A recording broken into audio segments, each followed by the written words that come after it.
समय चाहे जितना भी बुरा हो, ये दो बातें हमेशा याद रखना। नमस्कार दोस्तों, स्वागत है आप सभी का ज्ञानपूर्वक एक ज्योति ज्ञान के चैनल में। दोस्तों, आज की जो कहानी है वह हम सभी के जीवन से कहीं न कहीं जुड़ी हुई है। हम सभी की ज़िंदगी में एक ऐसा मोड़ ज़रूर आता है जिस समय लगता है कि ये सारी मुसीबतें हमारी ही ज़िंदगी में आनी थी, और लगता है ये मुसीबतें हमारी ज़िंदगी से कभी जाएंगी नहीं। हमें इन्हीं मुसीबतों के साथ सारा जीवन काटना पड़ेगा और लगता है इन समस्याओं का समाधान भी नहीं है। लेकिन ऐसा होता नहीं है। जीवन में मुसीबतें आती हैं और एक समय के बाद चली भी जाती हैं। दोस्तों, आज की कहानी हमारे जीवन की कुछ उन्हीं हालातों के बारे में है, तो कहानी को पूरा अवश्य सुनिएगा। हो सकता है दोस्तों कि आपके जीवन में चल रही कुछ समस्याओं का समाधान इस कहानी के माध्यम से आपको प्राप्त हो जाए। लेकिन दोस्तों, इससे पहले कि आप भूल जाएं, वीडियो में आगे बढ़ने से पहले चैनल को सब्सक्राइब ज़रूर कर लीजिएगा। तो दोस्तों, आपका अधिक समय नष्ट ना करते हुए हम अपनी कहानी को शुरू करते हैं। तो दोस्तों, इस कहानी में एक सुरेश नाम का आदमी है जो अपने जीवन के उतार चढ़ाव को देखते देखते परेशान हो चुका था। वह अपनी समस्याओं से इतना परेशान हो गया था कि उसके सामने अब आत्महत्या के अलावा कोई और रास्ता दिखाई नहीं पड़ता था। एक दिन सुरेश को पता चला कोई महात्मा है।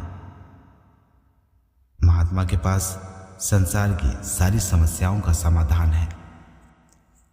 समय का मारा सुरेश महात्मा के पास जा पहुंचा और उनसे कहने लगा, महात्मा, मैं अपने जीवन से बहुत परेशान हो चुका हूँ।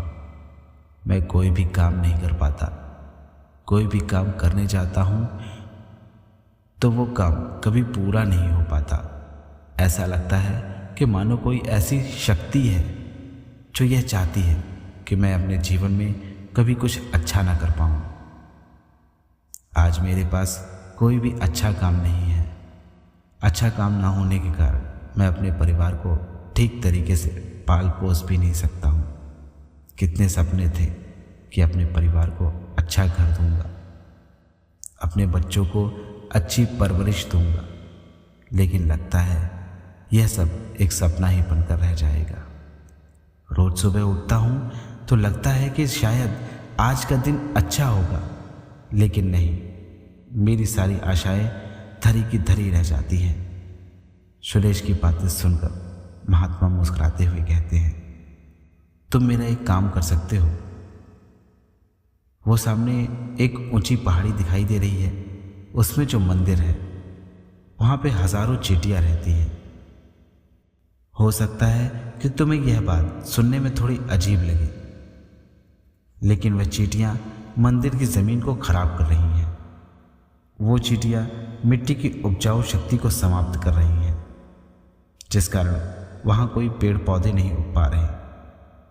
तुम मेरा एक काम करो, इसके बाद मैं तुम्हारी सारी समस्याओं का समाधान बता दूंगा।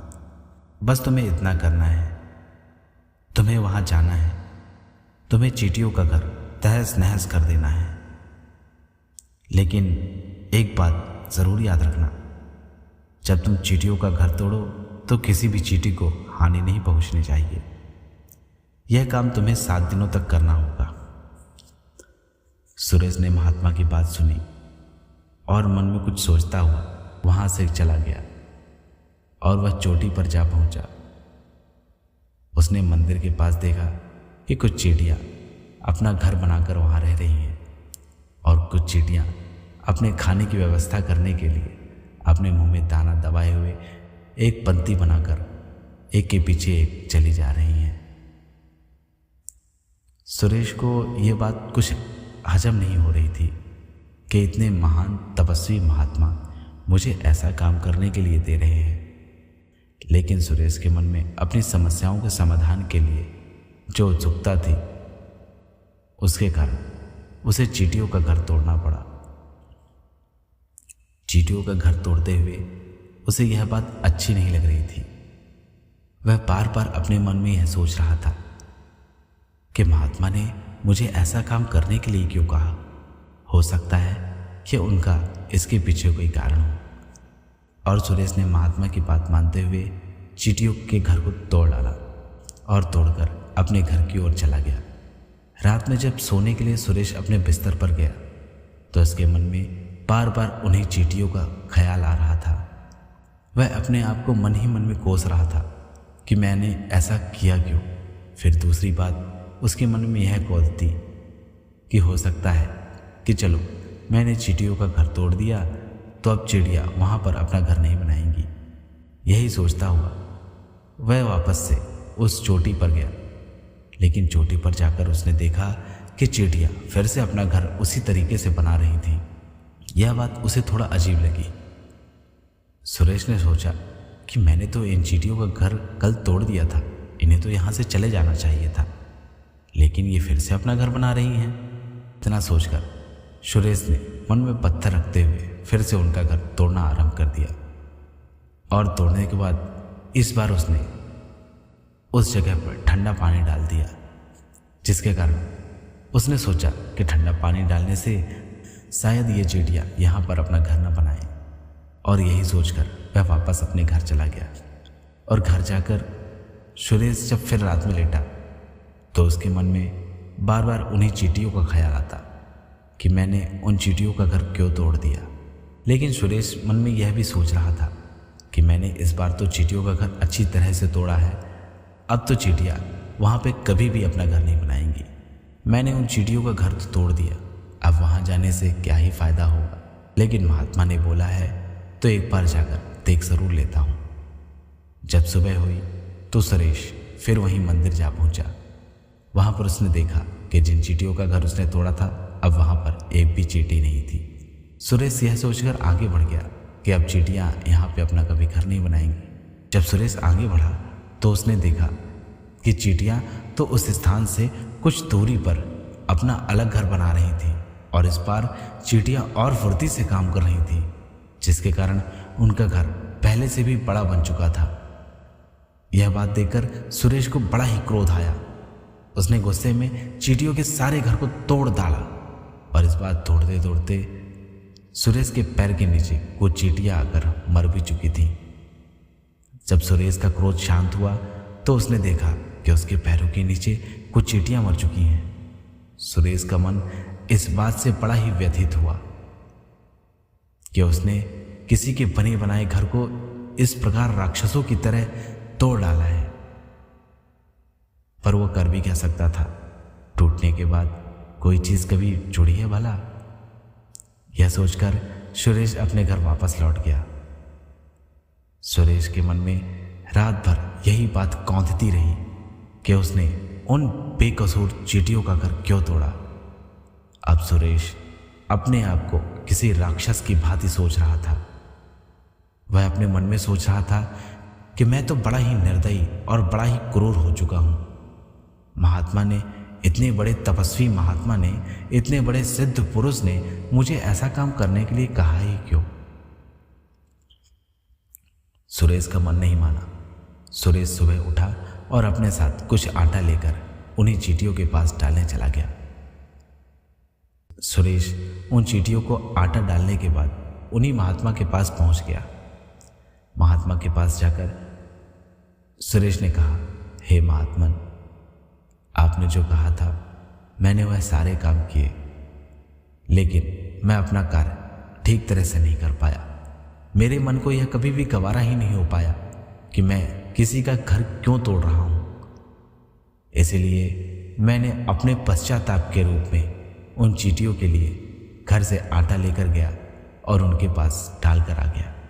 मैं जानता हूँ महाराज कि इन सब कार्यों के बाद आप मुझे कभी भी मेरी समस्याओं का समाधान नहीं बताएंगे, लेकिन कोई बात नहीं।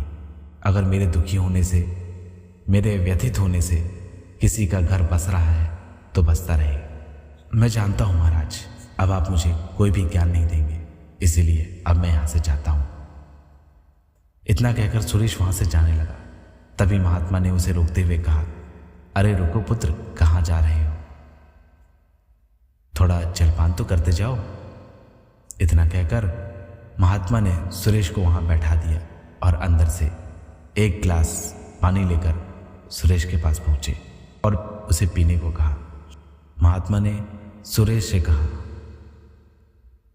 फंते, तुमने उन चींटियों से क्या सीखा? सुरेश ने कहा, मैं कुछ समझ नहीं पा रहा महाराज, आप कहना क्या चाहते हैं? तो महात्मा ने कहा, फंते, मैं तुमसे यह कह रहा हूं कि तुमने उन चींटियों का घर तो तोड़ा और उन चींटियों ने दोबारा घर बनाया। तुमने फिर घर तोड़ा और उन्होंने फिर दोबारा घर बनाया। इन सब चीजों से तुम्हें कुछ सीख मिली? तो सुरेश ने पानी का गिलास नीचे रखते हुए कहा, महात्मा, मैं आपकी बात समझ नहीं पा रहा हूं, कृपया आप मुझे ठीक तरह से समझाएं।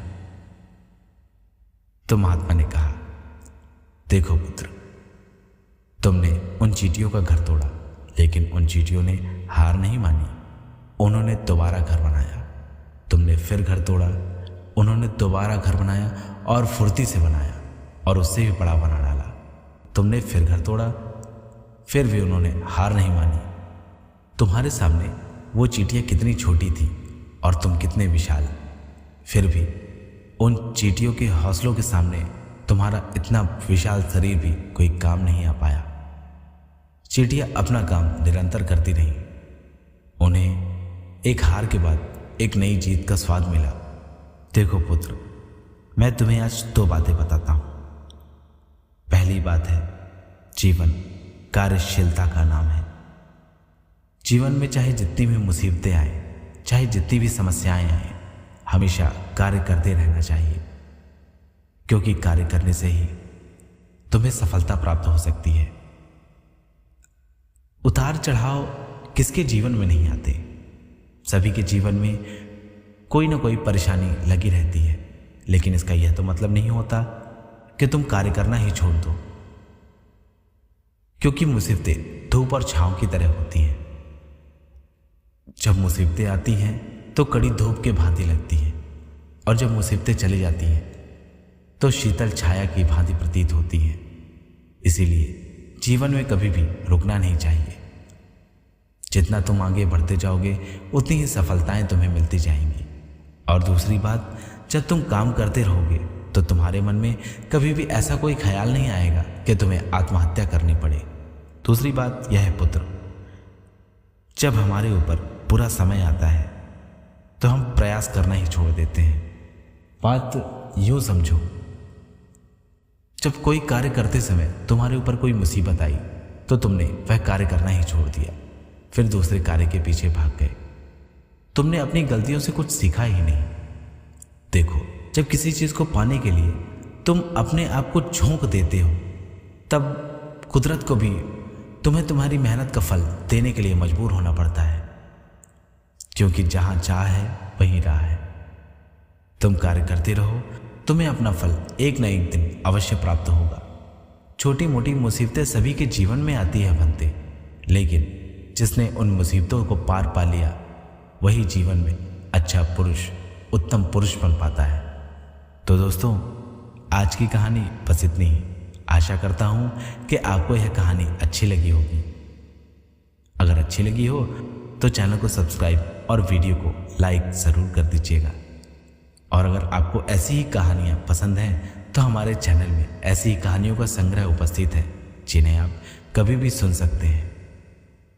तो दोस्तों, आज के लिए विदा लेते हैं। कल फिर मिलते हैं कई और कहानी के साथ हम लोग। तब तक के लिए नमस्कार, और वीडियो में अंत तक बने रहने के लिए आप सभी का बहुत बहुत धन्यवाद। जय श्री कृष्णा, राधे राधे।